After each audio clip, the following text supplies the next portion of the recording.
Hello, so my name is Catherine Barshinger and I'm doing this project with Ellison Greer.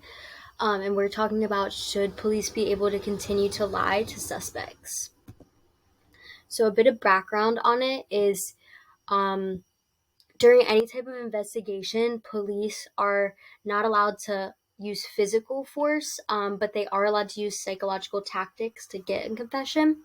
By law, officers are granted the right to lie to suspects in order to get that confession. But they are not allowed to lie about what they will do with the statement suspect. Like if they'll say, we won't use it in court, they can't lie about that. So false confessions are something that result from police lying to suspects. Oftentimes, police officers will lie in an interrogation, and then they'll receive a false confession from a suspect. Um, the Innocent Project states that 28% of its overturned wrongful convictions involve a false confession. These reasons include innocent people confessing under pressure. They start to second guess themselves. Interrogation can be hours and hours long, or even sometimes days. And so they just start to become very worn. And also, officers will tell the suspects that if they get a confession or that if they confess to this, then they can go home and rest. And that is a huge incentive when you're exhausted from interrogation. And then obviously that doesn't happen. Then they'll just get arrested or convicted from that. So some of these tactics that the officers will use to get this confession is they'll lie about the eyewitnesses that they received. They'll say, oh, someone saw you doing this, or they'll lie about fingerprints being found or video footage of that person. But something that's super common is they'll say, listen, if you just confess to this, if you confess to this now, we can make your time a lot less. We'll subtract a lot of years or a lot of fines or whatever it is, and people will confess to it when they didn't do it. One of the most renowned techniques is the reed technique, and we've actually talked about this in our unit. But this is a method of interrogation that was created in the 1950s.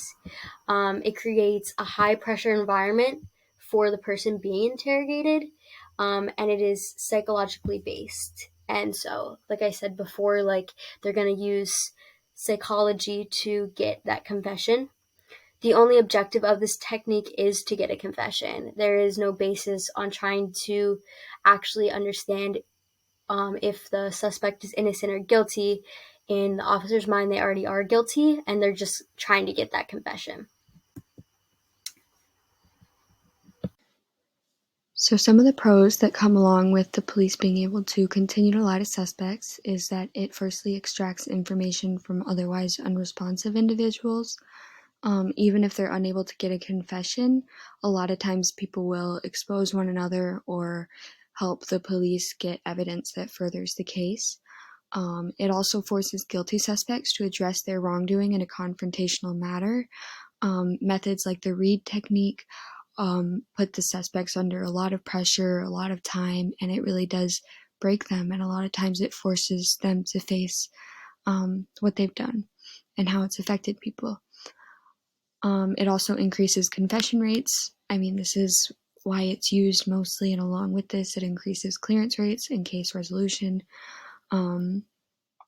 With this, victims often feel that justice has been served, and it also allows police departments to look good.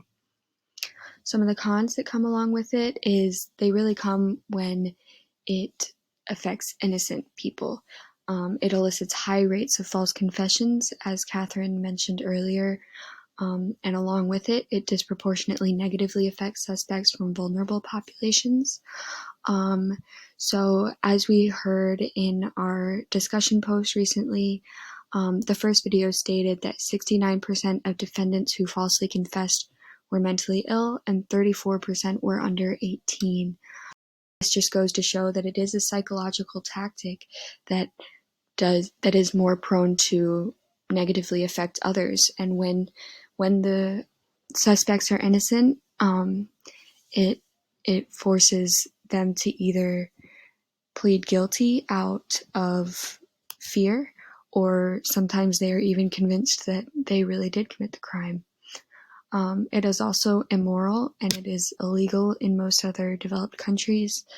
And along with this, it, I mean, it challenges the value of integrity and definitely does not help strengthen the relationship between the police and the community. And that level of distrust um, is is definitely impacted by the police lying to people. Um, so some alternative solutions. There are a few different models. The PEACE model, it stands for preparation, planning, engage and explain, account, closure, and evaluation. This model relies on hearing out multiple stories to find the suspect. It is very conversational and allows the suspect to speak without intense interrogation or trying to put words in their mouth. This is used in the UK a lot. There's also the HIG model. This focuses on cognitive behavior, which is looking for discrepancies in stories.